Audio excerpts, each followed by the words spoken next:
was really good. I've actually Thank you. Did you get passed? Well, we're down to a small and select group, which is fine. I wanted to today look at the essential requirements for a researcher, and most of those requirements actually happen not so much in the tools that you might use outside of you, but rather the tools that you use inside your head. And I think the most important tools that you carry with you inside you. And it's those kind of tools I want to address today, because you might have massive amounts of multi-million-pound equipment, you might have a fantastic research lab, you might have all kinds of brilliant computer equipment to assist you, but none of it will mean anything, and none of it can be properly used unless the tools inside your head are so properly attuned that they will produce good quality research. And often what that means is thinking about things in the right kind of way. Being able to distinguish between quite different but important and sometimes subtle conceptual differences. And one of the things I wanted to talk to you today about are a range of different conceptual differences. And these are differences which are subtleties of thought which I think are important for you to be able to be clear when you're thinking through things in order to come up with the correct answers and not to allow yourself to be bamboozled by spurious or false views.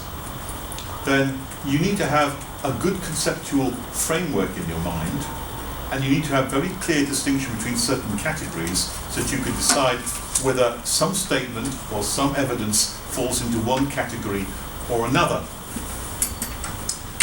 So what I want to do is to present you with a range of conceptual differences and categories today, which I hope will stand you in good stead, not just for this particular session and this particular unit, but also for a much wider range of the way in which you consider the world around you.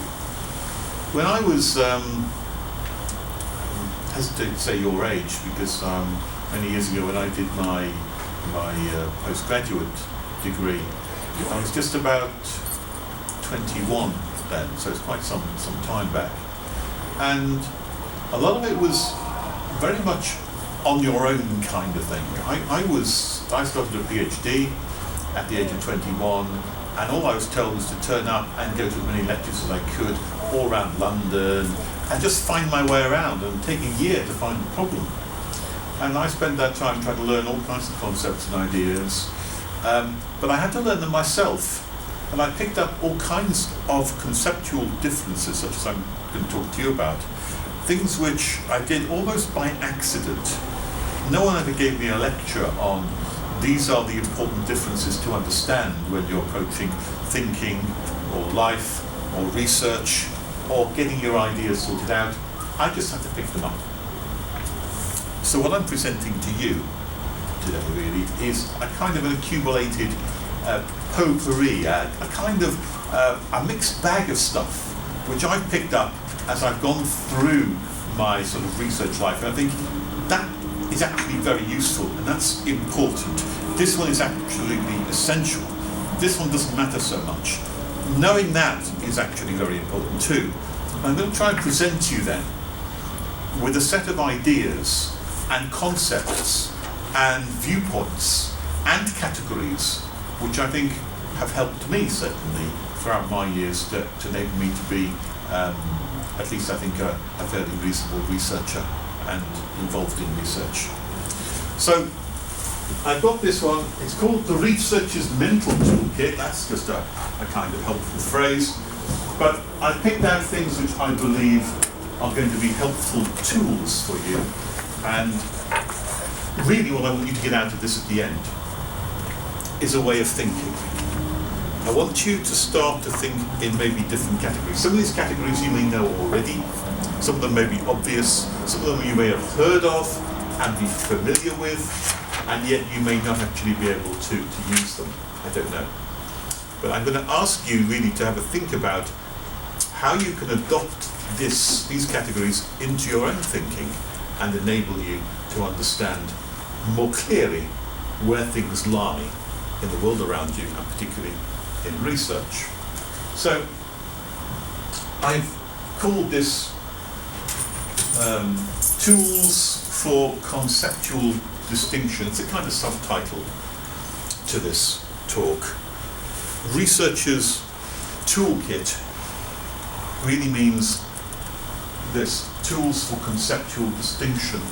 And by that I mean, conceptual means it happens in your head, it's about ideas.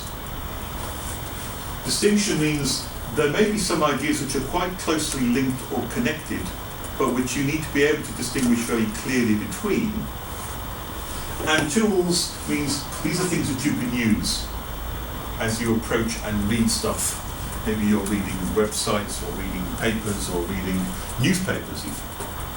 And you can use these as a kind of set of tools to distinguish between the kind of stuff that people are feeding you and to accept the good stuff and to reject the bad stuff.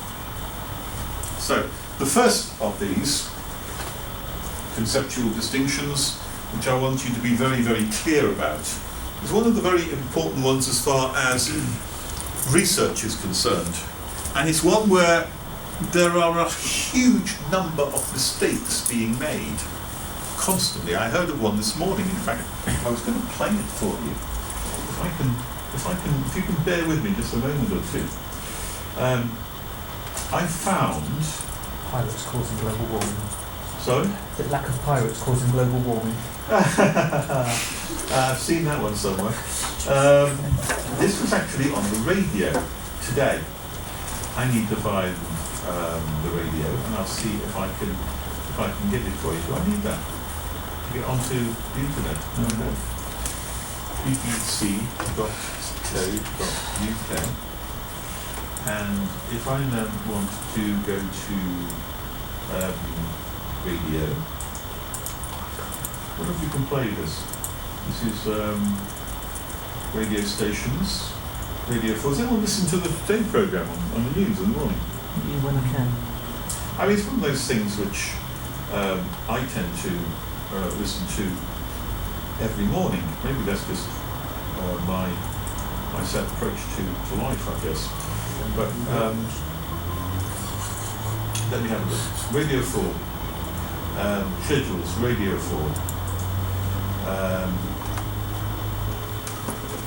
I can't seem to find it here. In podcasts, download podcasts.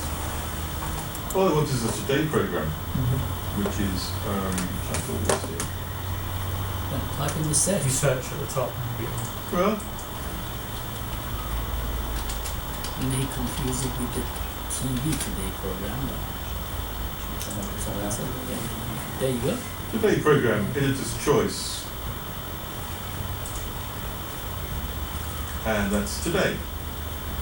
And this is, you must enable Java to play the content. And I can't enable Java to play the content, so let's ignore that. Let me just tell you. I forget that, but it's something. Not just right click and Just right click and enable it. should be able to write. Alright. Should be able to enable Java properties. That box at the bottom. Oh,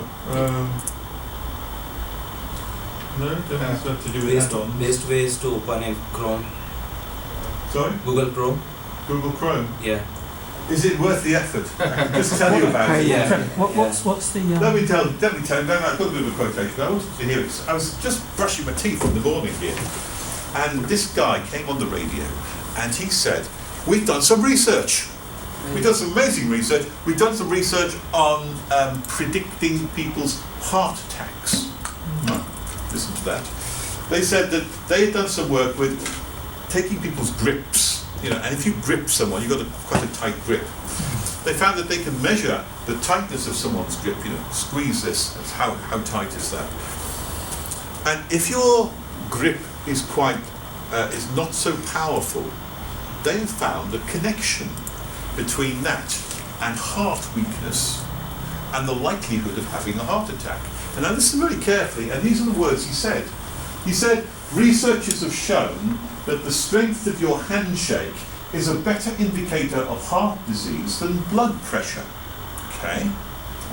And then he said this is almost word for word, except I checked it and it's 16%, but the rest is slow. A decrease of 5 pounds of pressure increases the risk of a heart attack by 16%.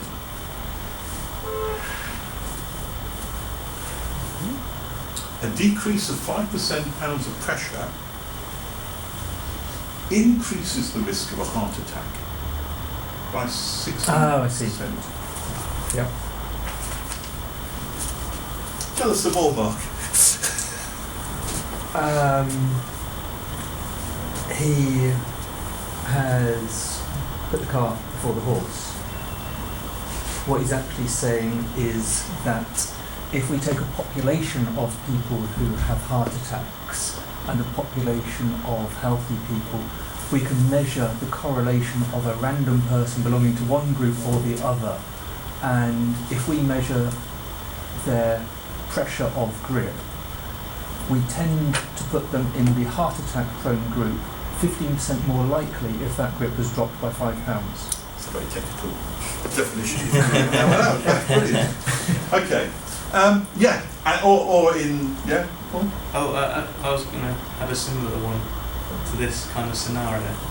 Well, before you add another one, let me just finish this one off, though, because what Mark says is absolutely right. Here, you've got this idea that there's a correlation. As researchers, they found a correlation. They've measured a whole pile of people and how strong their grips are, and they've found that there's a correlation between that and heart attacks or heart weakness. But all it is a correlation. What they actually went on to say on the radio, though, was that a decrease of 5 pounds of pressure increases your heart rate risk. It doesn't increase anything. There's just a correlation between those two. And increasing or decreasing your grip does not cause it. It does not cause any increase or any decrease. It doesn't have an effect on that way. It's just a correlation. And this is where people make so many mistakes about science and about statistics in particular. They'll find a correlation and they will assume that one causes the other, and it doesn't. Paul? Yeah, because we deal with it quite a bit, because we do like cluster analysis, and that is more around correlation than it is causation. But one of the examples I had was in a book, and they said the birds, so migrant birds to this country, are falling, and they reckon it was because of global warming. So they've got a correlation to say that the declining bird population is similar to the decline or the increase in global warming. But what they haven't actually made any assumptions over is the increased number of cats. So actually what they reckon is that there's an increased number of cats within the population eating more birds, because they're averaging about 2 birds a day, or 2 or 1 bird a day, something like that. And they're actually eating the population of birds, and that's reducing their population.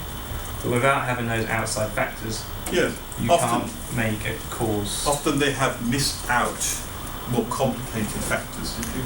Yeah. Also, in one of the very first lectures, we talk about experiment about kids and sweets that they give them. Yes, yeah. So that was more than correlation, and we said that the kids who didn't eat the sweet be successful in the future. I think you mentioned this at the time, in fact, Yes, if I yeah. remember correctly. Yeah. You point out In there's a person. correlation here, but not Yeah, necessarily causation. it was more correlation. Good point, and that's another example there.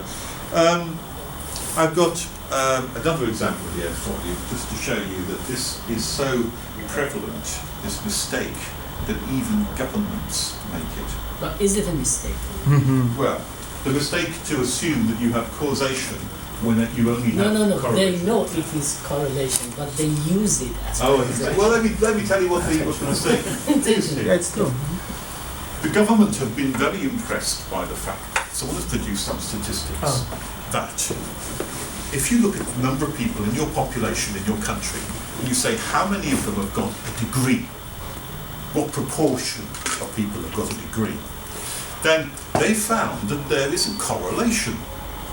Their correlation is that the more people that have got a degree in your country, so if it's just 5%, few people got a degree, then you have a connection with the gross domestic product, how much money comes in, or how much money the country makes, if you like, how much money, the total amount of money the country makes in a year. So the more educated the people there are in the country, the more money the country makes as a whole. And they found this correlation. So back in the 60s, there were 5% of people had degrees in this country. The government decided that because of this very statistic here, the more people you have, the more GDP. We want more GDP. We want more money coming into the country. Therefore, we will increase the number of people who have degrees in the country.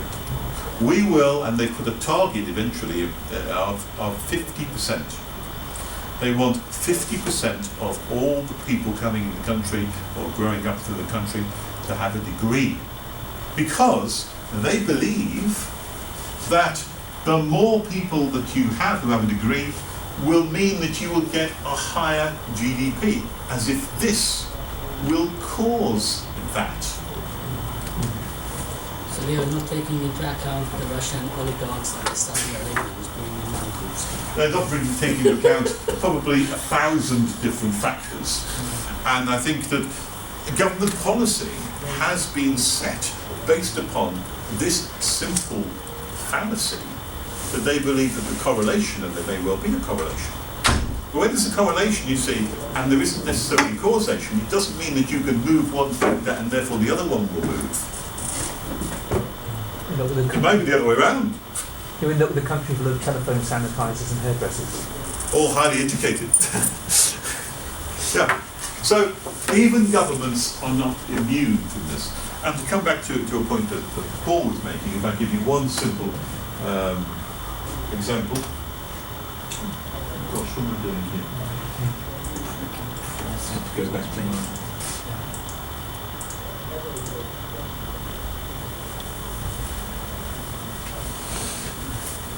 There has been shown, other research, that where you sit in class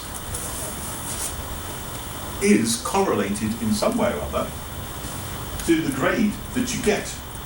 Now, it may not apply so much to this class because you're all sitting on the wall, but when you have rows of people who sit right at the back, often people who mess around the most, and because they mess around the most, they don't pay much attention. People at the front tend to pay more attention. What you find is a correlation between where you sit in class, in those kinds of setups, and how well you do in grades.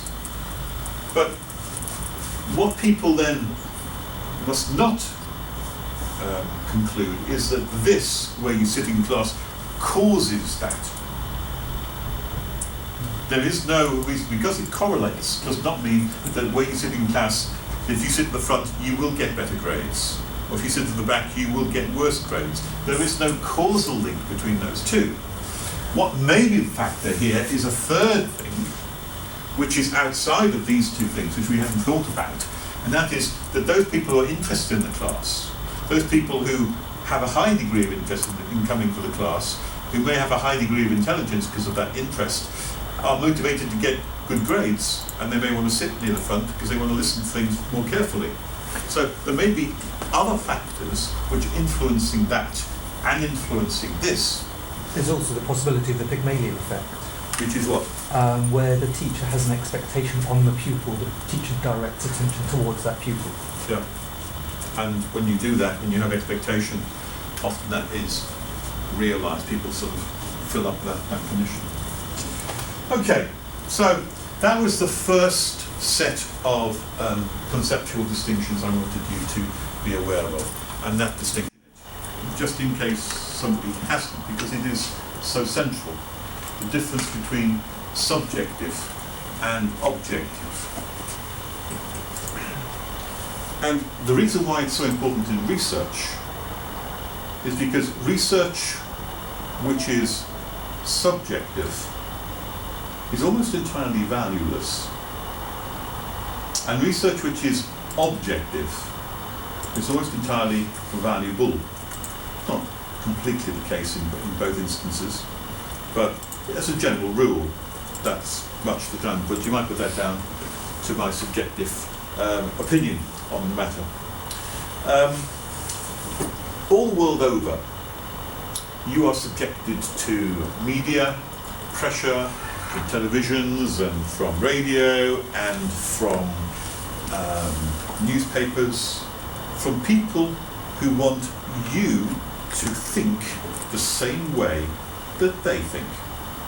That's what that's all about. Whether it's advertising, whether you're wearing Nike trainers, or whether you're wearing smoking a particular brand of cigarettes or whatever it may be, people want you to think in the same way that they do, that this is the best, this is what I want to do, this is what I should be doing. So you come under enormous pressure to think the same way as others.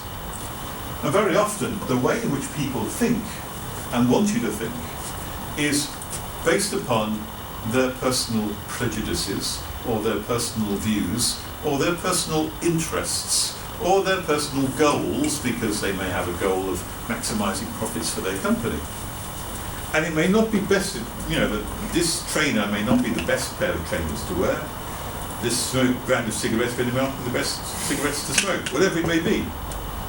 There's a difference here between the subjective, personal opinion of an individual, or a group of individuals, or of a newspaper, or of a magazine, or of a news station, or of a reporter, and there's the objective view of something which is independent of just a person's feelings or personal views.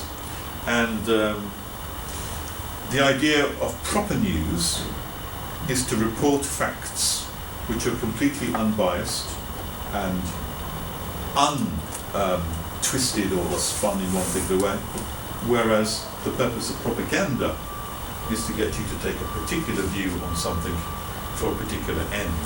And you need to be able to distinguish between news and propaganda, and personal views and objective views. Now, I'm reminded of a story, a famous story that comes from India. It's more of a parable, really, than a story. And it's a story of the 6 blind men who came across an elephant. And they stumble along and they try to reach out and touch the elephant. And the first man who touches the elephant grabs the trunk of the elephant and says, I know what an elephant's like. An elephant is just like a snake. Another man grabs hold of the leg of the elephant and says, totally wrong there. The elephant is not like a snake. An elephant is like a tree trunk. Another man grabs the tail and says, no, an elephant's like a rope. Another one grabs the tusk and says, no, you've got it all wrong. The elephant is just like the spear. And someone grabs an ear and says, no, how can you get it all wrong, you people? An elephant is just like a piece of paper. Everyone has their own particular take on things.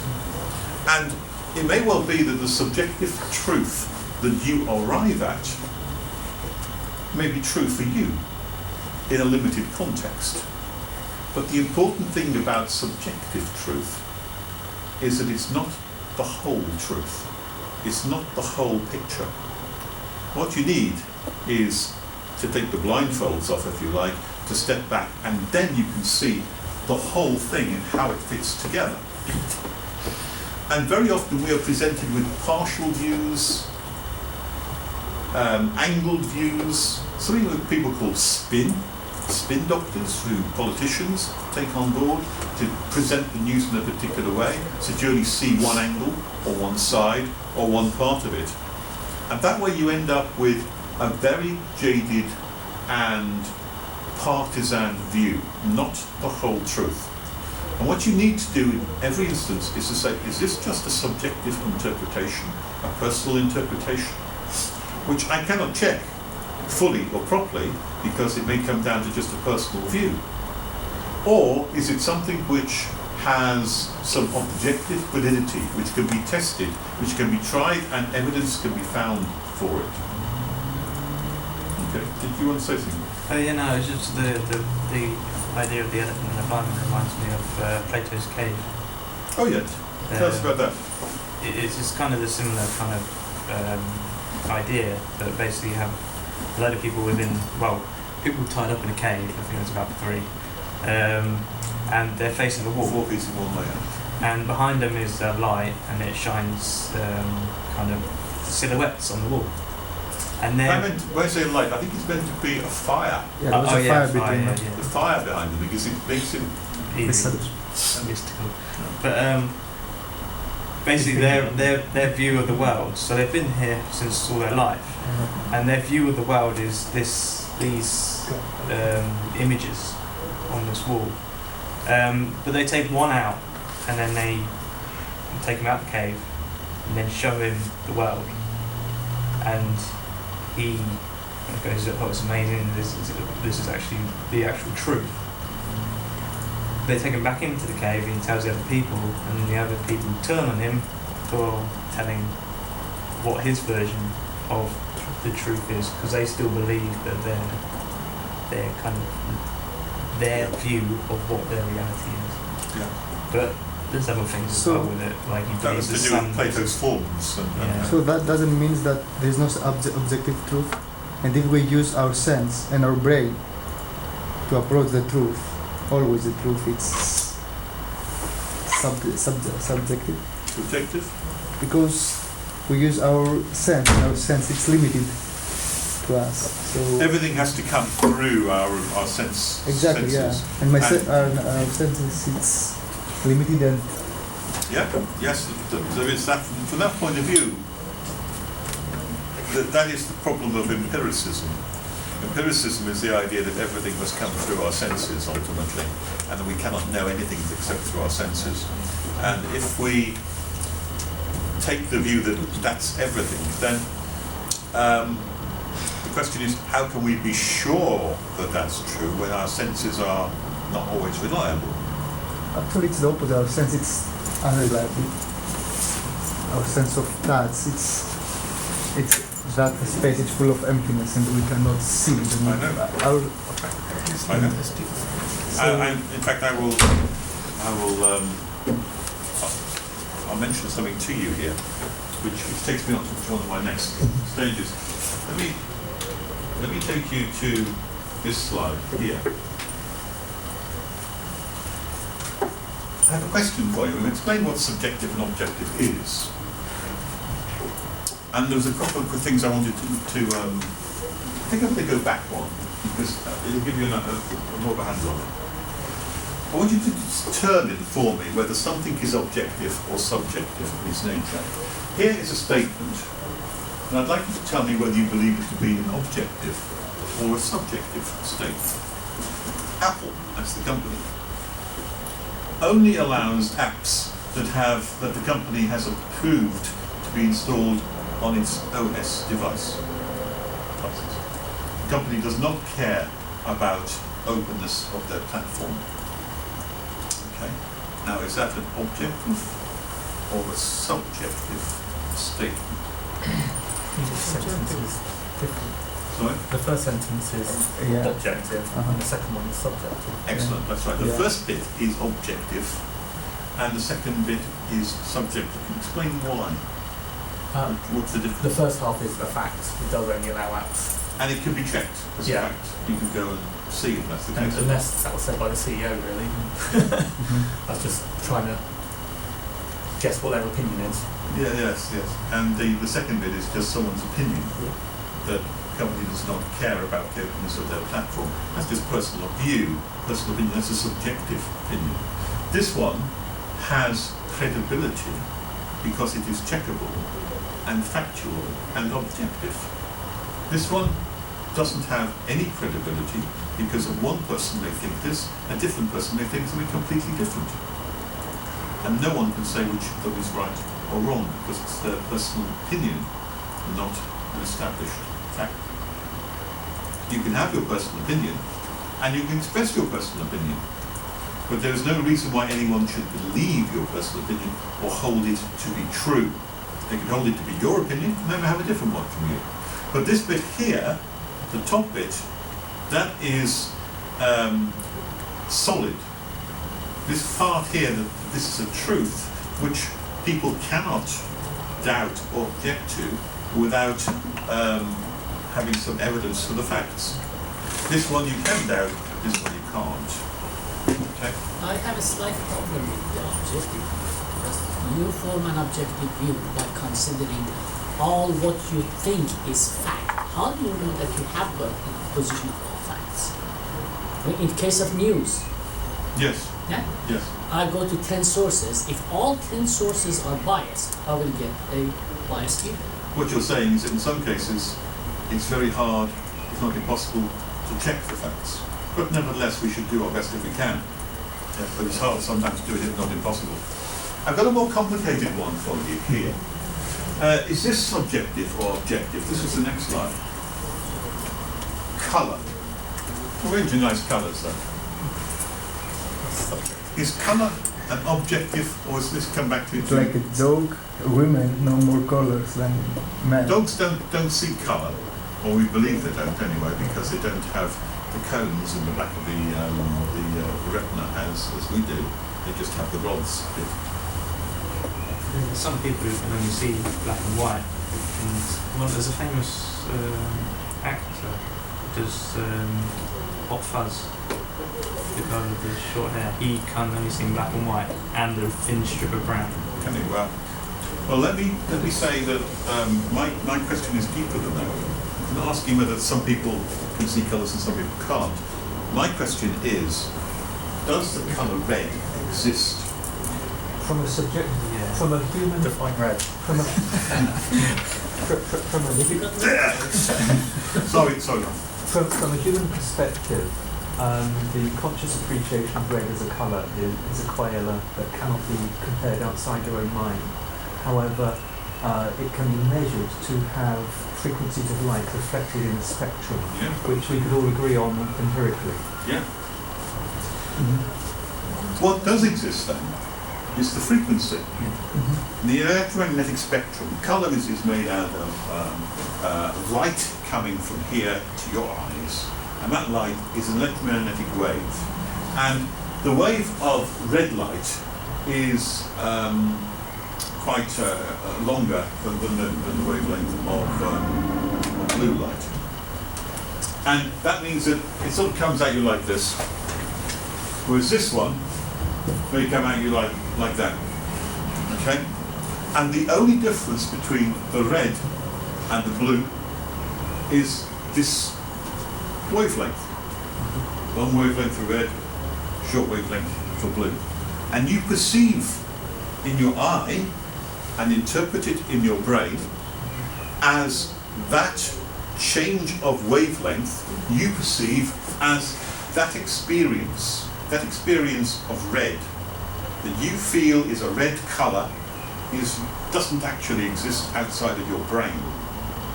Doesn't exist outside of anything actually. Nothing is red. It has a frequency. The frequency exists. The colour is in your mind. And that, because it's in your mind, that means that the colour red that you see, I can't be sure it's the same as the colour red I see. I might experience a different experience from you in terms of the colours. But colours, although we see them outside, look at the trees out there, are green, they're not really green at all, because green doesn't exist outside of my brain. But anything is in our minds, anything happens in our minds. So my experience of that class is different than the experience of Mark of this class. So what is subjective and what is subjective? There is a way around that, and I think it was Descartes who produced, no, it was Kant, sorry, his Critique of Pure Reason, which a long book which explained the difference between experience in terms of what you actually experience through your senses and the thing itself. And he tried to do a very subtle distinction between the two, which we can't go into here. I need to look it up more detail, but I'm sort of trying to answer that in that particular order. So, what are the details? I'm more interested in how did we develop this ability to distinguish? Because dogs are mammals, how come they didn't develop this thing? Well, some people. Or some animals do, some animals don't. Some animals do Some something animals because they have the more same. colours. They have the same apparatus that we have in the back of our eyes, but other animals don't have the same apparatus. So, but then different animals have different qualities anyway. Some have wings and some don't have wings. The point I want to make to you is this: that there are things which we consider almost objective, that everyone believes to be an objective fact, like traffic lights are red and yellow and green, and they are called red, yellow and green, but we may see different colours. That's not an objective thing. The colour we see is a subjective thing. In the same way that the statement earlier on, which could not be verified, that Apple doesn't care how it opens, and cannot be verified, neither can the colour that you see in your eyes be verified by anybody else. It's unique to you and therefore subjective in that sense. Now, being able to determine in this world what is subjective and what is objective is therefore not a trivial thing. It's quite deep at times. And the case was being made over here that maybe everything is subjective. And some philosophers take that view. But at the moment, I'm taking the common sense view that there are some objective things and some subjective things, and you need to train yourself to be able to determine the difference between the two. Oh yeah, it's coming back to this colour one. And there's quite a, well, there's in the press not so long ago, about 3 weeks ago, about the dress. Oh yes, The dress in it. the gold and white or the blue and black. Yeah, people see it differently, depending on. Well, I don't know. Some people see it gold and white, and some people see it blue and black. Apparently so. And it's apparently, I don't know what the real colour is, but apparently it's something like blue or black or something. Apparently so. Can I ask a question from the group? I just want to clear something for me. Go ahead. The new traffic lights, does the green looks more bluer now than before, or is it me? I think you need to get your eyes tested. You know the new traffic lights, the flat Yeah, ones, I didn't say them because I don't Flat drive. ones. the one with the Theoretically, they are green. sorry. It shouldn't be green. I agree, but They're all green. Whatever green is. to me they look more black, more blue than green Yeah. when I look at them. Hire a driver. What you need to do is start up a great big Twitter trend on this and Yeah. Facebook and see if everyone else agrees with you. Gone through the eye specialist and asked. Yeah, I mean, as far as I know, I have got no color impairment. I'm colourblind, But I would suggest hire a driver now. Let me move us on to another category here, which you need to be familiar with. I think probably many people have heard of Occam's razor. Yes, yes. No. Some people say no, some people are saying yes, so maybe 50-50. Occam, William Occam, let me give you a quotation. He didn't actually use a razor like this, so it's a bit of a false picture, but I like to illustrate it with pictures. William of Occam lived a long time ago, 1287 to 1347, thereabouts. And that's a long time ago. He predated many of the scientific minds where science was meant to be first thought of in the West anyway. And he said in his statement, which has kept his name alive all these years, among competing hypotheses that predict equally well, the one with the fewest assumptions should be selected. And this I'm going to recommend to you as a suitable principle for the researcher's toolkit. And the reason I'm suggesting that is maybe because I'll try to illustrate it with this diagram here. Back in about, I think it was 400 or 500 BC, I can't remember the exact time, a guy called Ptolemy produced a book called the Almagest, where he wrote out a big description of what the stars and the heavens and the planets were like And he put together a fantastic system to explain how the whole thing worked. And what he said was, what we see is the Earth is in the middle, us. When you look at Jupiter, for the wind, that kind of way. And that was the current astronomical system for getting on for over 1,000 years. 1,000 years as rings would bring, until one guy came along, and his name was Copernicus. And Nicholas Copernicus said, I've got an idea. If you take the Earth out of the centre, and if you instead put the sun in the centre of this model, then all these complicated wiggly things, they all disappear. You just get nice smooth ellipses for all of them. So really the simpler picture is, let's have the sun in the middle. Let's not have the Earth in the middle. Let's have a picture where the sun's in the centre and everything then goes around the sun. Unfortunately, when he said that and wrote about it, the church at that time took a rather strong exception to what he said, and they were going to burn him for heresy and literally burn him unless he recanted. And he was made to go back on everything he said. He was confined to his house, and actually it was Galileo who took this view forward and proved it. Actually, sorry, Galileo was done that. He took the Copernicus system on board.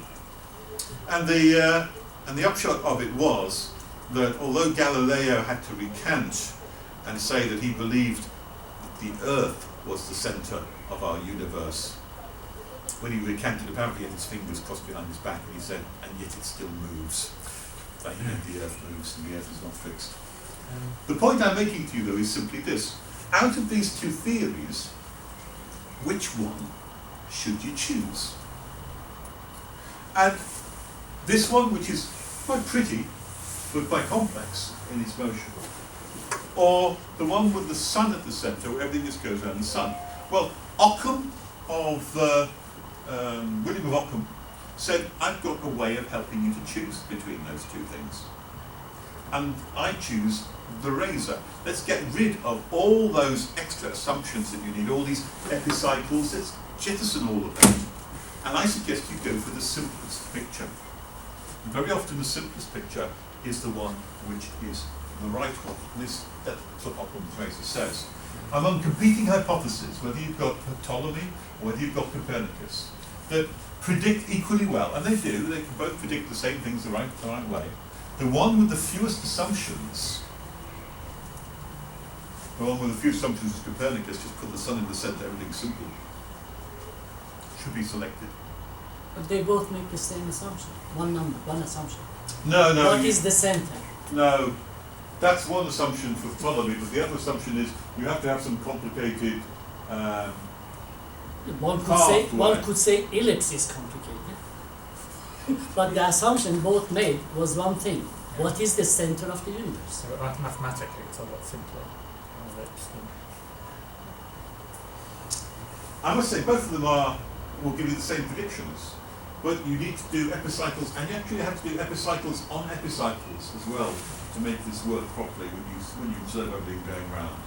So it becomes extraordinarily complicated mathematically to work out where the path of things are going to be when you have epicycles on top of epicycles. Especially the Galilean means. Galileo, yes, that's, yeah. Basically, field theory. Yeah, on Jupiter. In Ptolemy's defence, the consideration that everything we see around us is moving and the little ball in the sky is actually bigger than us is quite a leap. Oh, it's massively. But it's that massive conceptual leap. It's those kind of things which, when you make them and they simplify everything, you think to yourself, gosh, that is amazing. It fits into place. Ockham was also put to death by the church. Was he? I didn't know that. Well, for this very reason. Yeah, pretty much. Yeah, because it kind of went against what the church was saying. He's teaching. But even though he was a monk. Watch out for that church, is all I can say. It's quite. But there's a simple way. There's a simple one I I was told about Occam's razor, and it's the idea of crop circles. Oh, tell us about it. So there's two hypotheses for crop circles. One is that aliens come from outer space, millions of light years, and then they draw these designs on the field, don't tell anyone about it and disappear.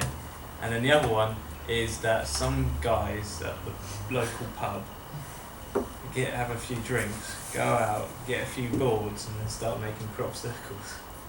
And in that case, the pub one is actually the truth, because it's simpler, and it actually is true because they do get around and and then because it's a kind of a really expanded kind of hypothesis that aliens kind of come down and do it, then you would, in Occam's razor's case, you would say that was false. Yeah, there's another one about if you're in the English countryside, sat under a bridge, you hear hooves above, don't think a zebra's escaped from a circus. Yeah, fair enough. It could just be a horse. Exactly. By the way, Dr. Davies, you mentioned 1,000 years before we found out. I think so. May I add the word in the West, nothing else? That's right, in the West. I think I did say Western philosophy, but in the East they were often much quicker than we were. And certainly the Arab communities had far greater science, I think, than we did at an earlier stage. Quite amazing. Another concept which I want you to bear in mind is the difference between absolute and relative.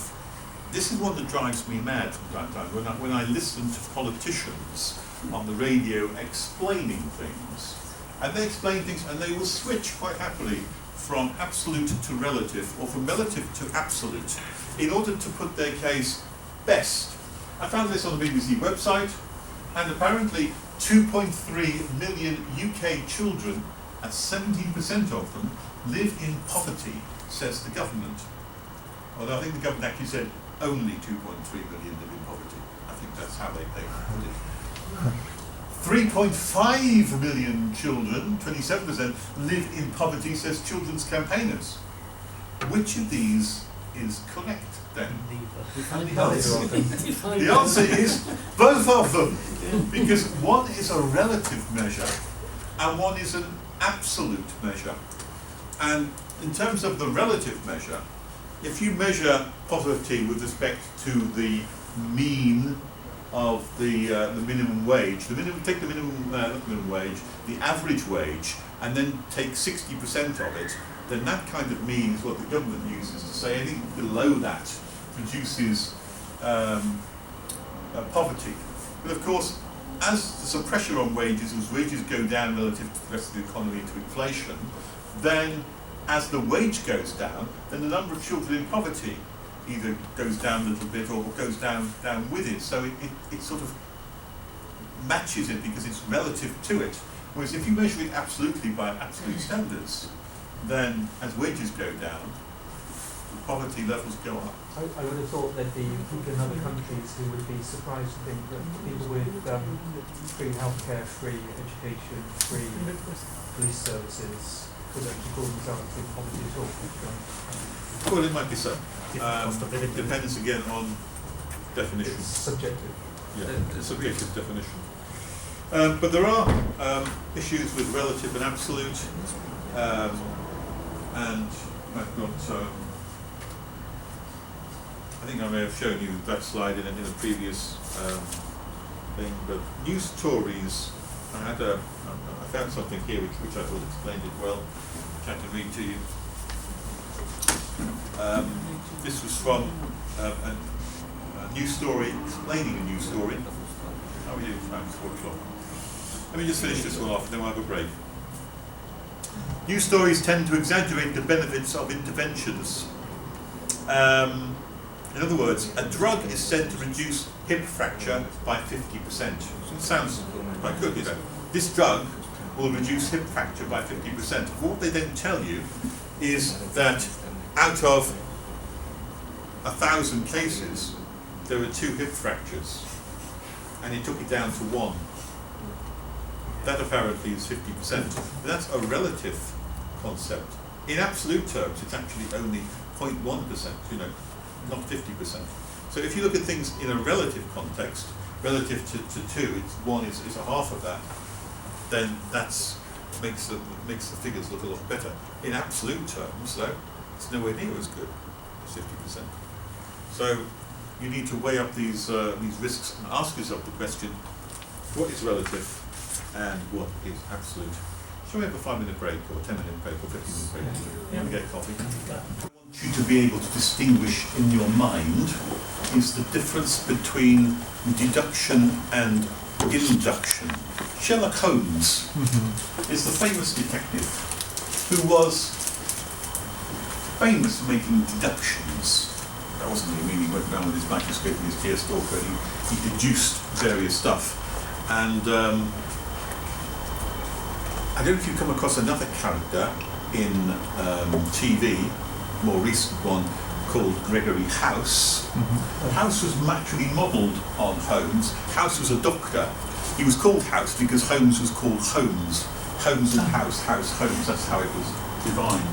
And Dr. House here, whereas Watson, Sherlock Holmes had a friend called Watson, House had a friend called Dr. Wilson, and whereas Holmes lived in 221B Baker Street, this guy lived in 221B some other street in wherever the place was where he lived. And there were lots of other connections between them. He was very well known for the way in which he was a brilliant mind and could sort out problems which no one else could, in the same way he was. He's like a consulting physician and he's like a consulting detective.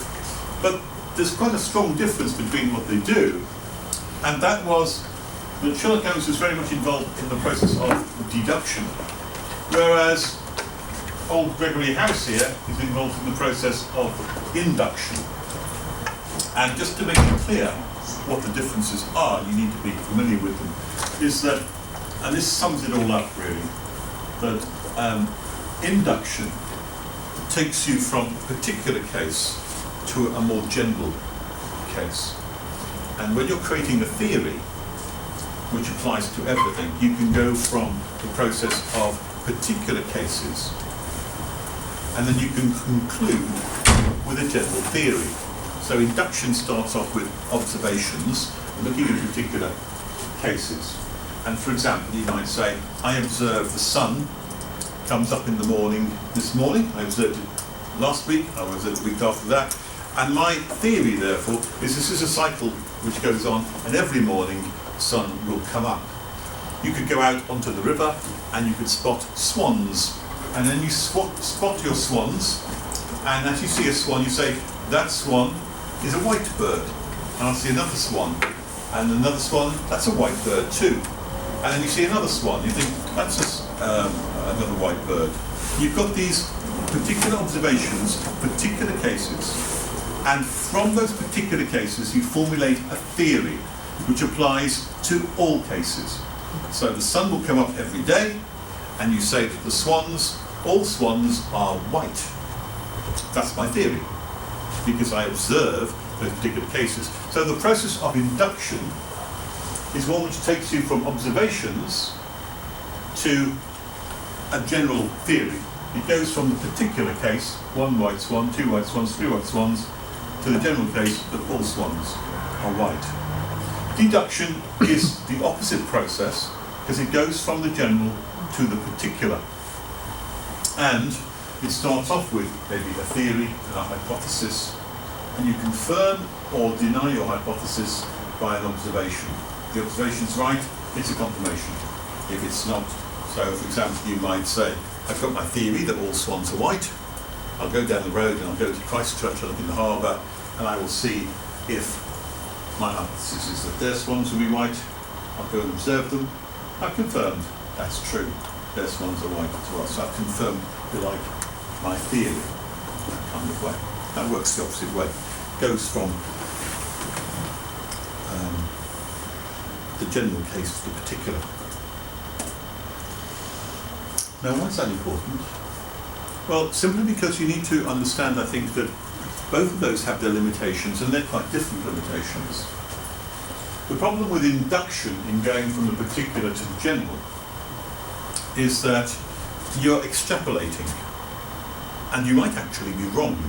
in your extrapolation. It may work in a limited case, but it may not work in all cases. So your theory that all swans are white may well work in this country, or even in most parts of this country. But if you go to other parts of this country or other parts of the world, if you go to Australia, for example, and you start looking at swans, you'll find, hey, wait a minute, that swan is black. Where's my theory gone? Dawlish is the same. Dawlish was closer than that. I was going to say Dawlish has black swans on there as well. So the problem with induction is that in going from the particular to the general case, it's not actually something which is conclusive, if you like. It's a working theory which may be disproved the next time you turn your corner and you make a different observation. Ah, there's a black swan. Theory's out the window, have to have a new theory.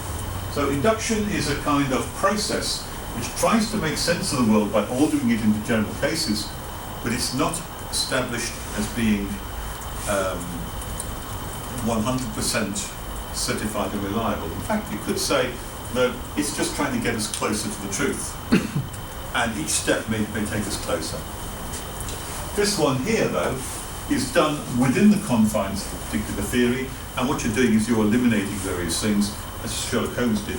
And from that point of view, it's a much more solid and logical process, because you start off with a general case, and you go down to a particular within the particular. You don't have to extrapolate in that respect. And therefore, the deductive process is much more watertight.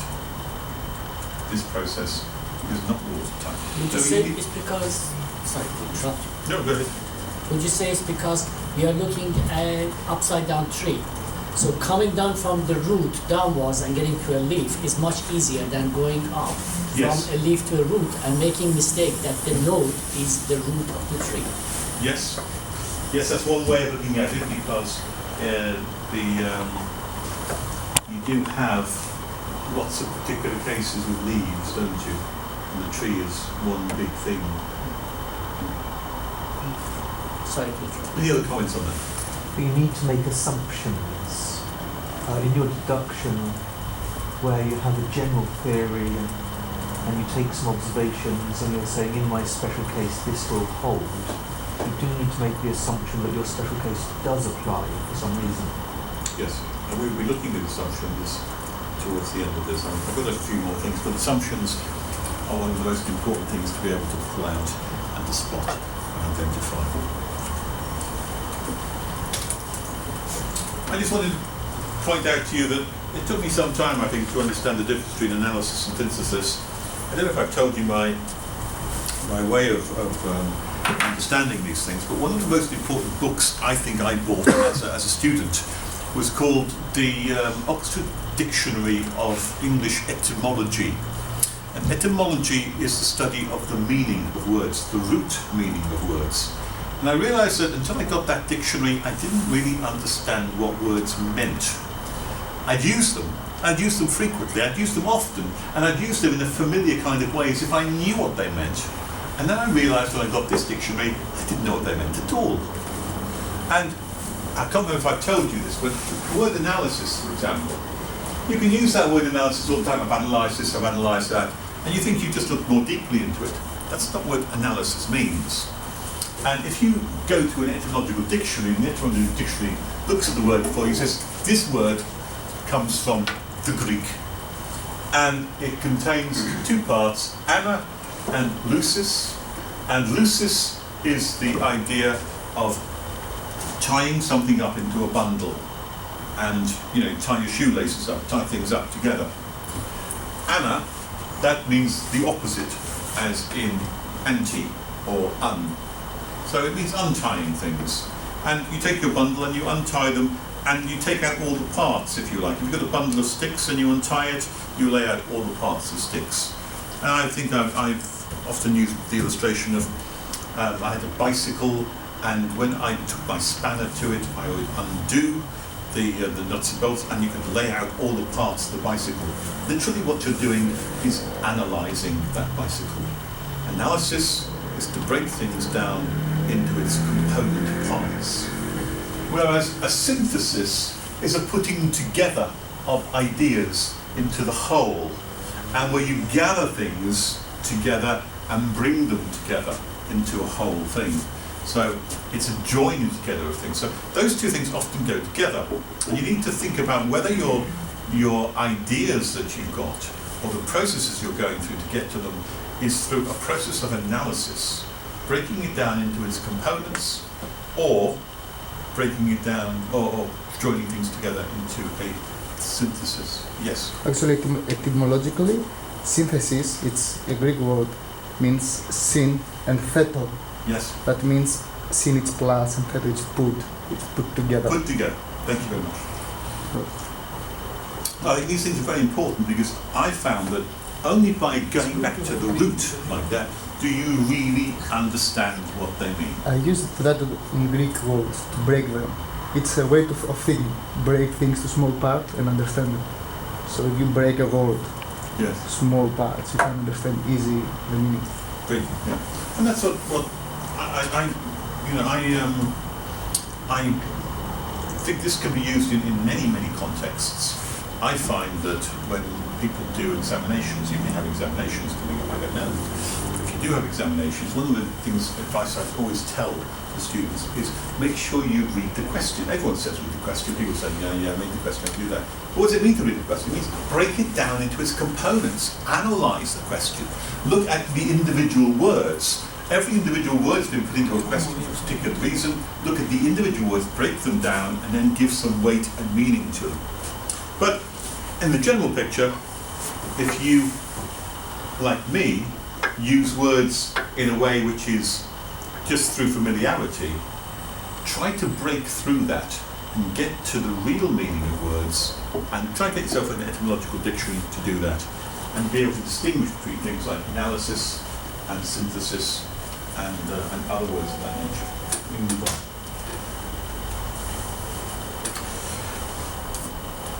Two more concepts I want you to be familiar with and to be sure about is the difference between necessary and sufficient conditions.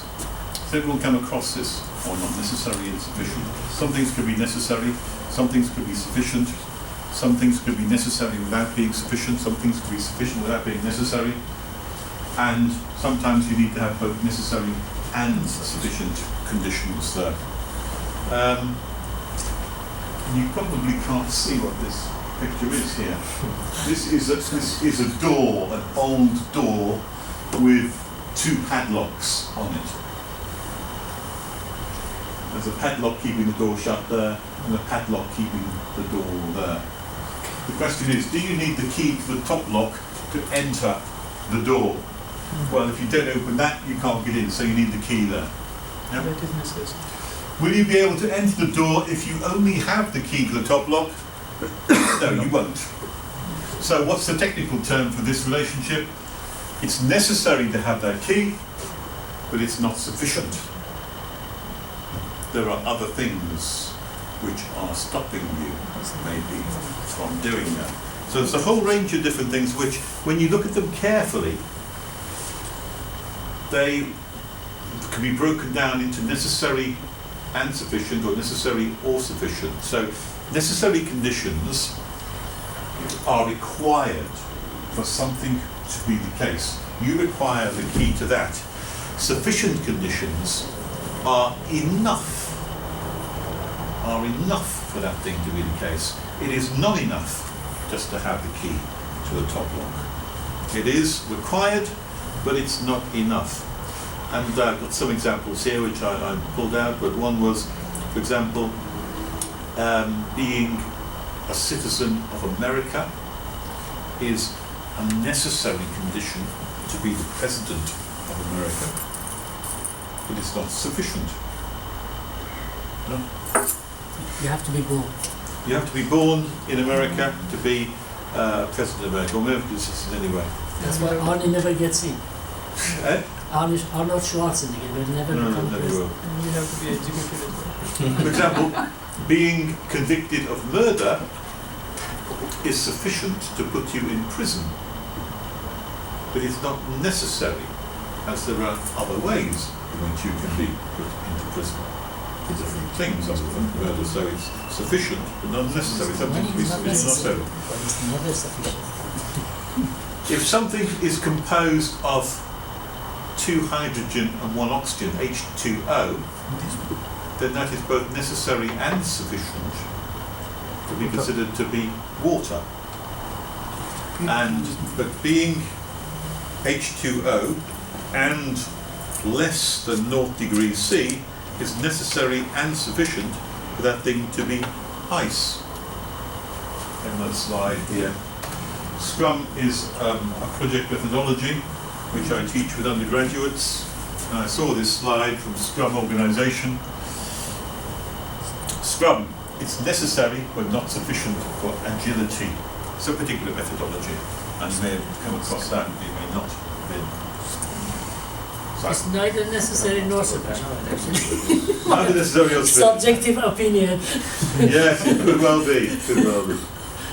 As a project manager, yes. Okay, so you need to be clear when someone talks about conditions, whether those conditions are necessary, or whether they are sufficient, or whether they are both necessary and sufficient, or neither.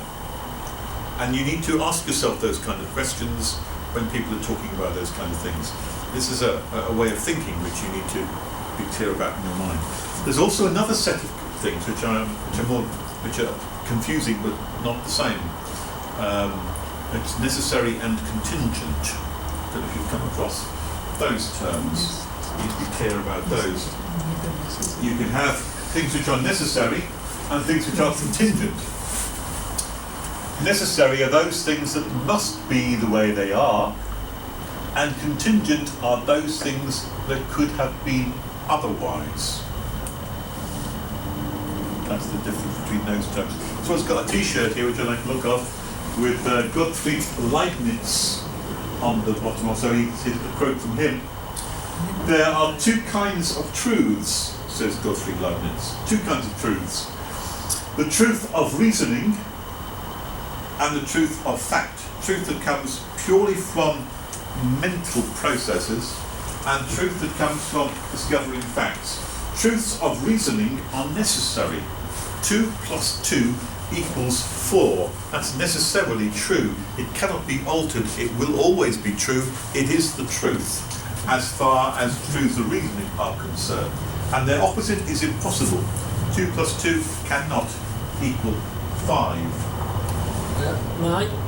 There is an argument against that. We'll pass over that at the moment. Just let me finish this. Those of fact are contingent and their opposite is possible. The swan is white, but it may actually be red because someone dyed it a red colour. Or you go down to Australia and you see a black one. So factual things are contingent. It may have been otherwise. It is raining today. Well, it could have been sunny. That's a contingency. Whereas things which like pi is 3.1459 whatever is pure by definition. So learn to distinguish between the necessary and the contingent. Things which must be true and cannot be otherwise by their nature or the definition, and those things which are contingent and could be one way or the other. It reminds me of the joke of the 3 guys in a train in Scotland. I think there's a mathematician, a physicist, and a biologist. And as they go into Scotland from England, there's a black cow. The biologist looks out the window and says, "No, cows are black in Scotland." And the physicist says, no, at least one cow in Scotland is black. And the mathematician says, at least one side of one cow in Scotland is black. Watch out for the hidden assumptions. Mathematicians will get there in the end. There's also another set of categories which might be interesting and is worth a debate and quite difficult, I think, for some. But there's the difference between what's called an a priori statement and an a posteriori statement. A priori statements are true by definition, and an a posteriori statements are found to be true by experience or measurement. Let me ask you a question. How many degrees are there in a triangle? Anybody know? 180. 180 degrees. Okay. 180 From which degrees. side? In a Euclidean triangle. Inside? Yes. Is that an a priori truth, or is it an a posteriori truth? 180 degrees. What? A priori. Second one. It was done by the experiment. Somebody has done the experiment and then they have defined that yes, we have the 180 degree in the. They found it out by measurement. Yeah, by the measurement. Yes. What do you say? They've also mathematically reasoned that it must be the case. Without the measurement, we cannot define anything because it is not defined naturally. Okay. We have to do some experiment and the measurements. Then only it can be. But a triangle doesn't. Let me ask this question over here then. How many degrees are there in a triangle, Mark? It's 300 and... He's taking. Between triangles add up to 180 degrees Where? In all triangles? in a Euclidean geometry. Exactly. In which, In all triangles? in which geometry? In Euclidean or other geometry? Riemannian geometry? In a flat, Yeah, in a Riemannian flat, geometry. in a flat triangle. In a We don't know two-dimensional that. thing, yes. Well, It's It's actually Euclidean. defined. Actually, we are assuming there is only one geometry. We are assuming that. Very good And that idea. we can't assume that because triangles could be drawn on the surface of a sphere. That kind of thing. And therefore, it's true a priori. The 180 degrees is a priori true because it's part of the theory of Euclidean geometry. What you need to measure is if you go and measure your triangles, you're trying to find out whether we live in a Euclidean geometry, or we would live in a Riemannian geometry, or some other geometry. That's what we'd find out if you measure it. But if you are saying it's definitely 180, you're saying that's we're living in a Euclidean geometry. So it's no priori truth. Let's take this one here. All hurricanes are storms. Is that a priori or a posteriori? In that case, everything is a priori. That is because it's true by definition. A hurricane is defined to be a storm, so that's a priori by definition. All hurricanes have a wind speed greater than 85 miles per hour. Yeah. That's also a priori because that's part of the definition of a hurricane. But this one here, the average hurricane wind speed is 125 miles per hour. That's a posteriori because you have to do a measurement to find out what the average is. These two here are definitions. So we've got examples over here of a priori. 5 is a prime number. Brothers of our siblings, they are all a priori knowledge. And again, being able to distinguish between what's a priori, which must be the case, and those things which are a posteriori, which are found out through testing and measurement, that's an important tool in your toolkit. Cool. Yeah. Can you figure out the difference between something that changes and something that doesn't change?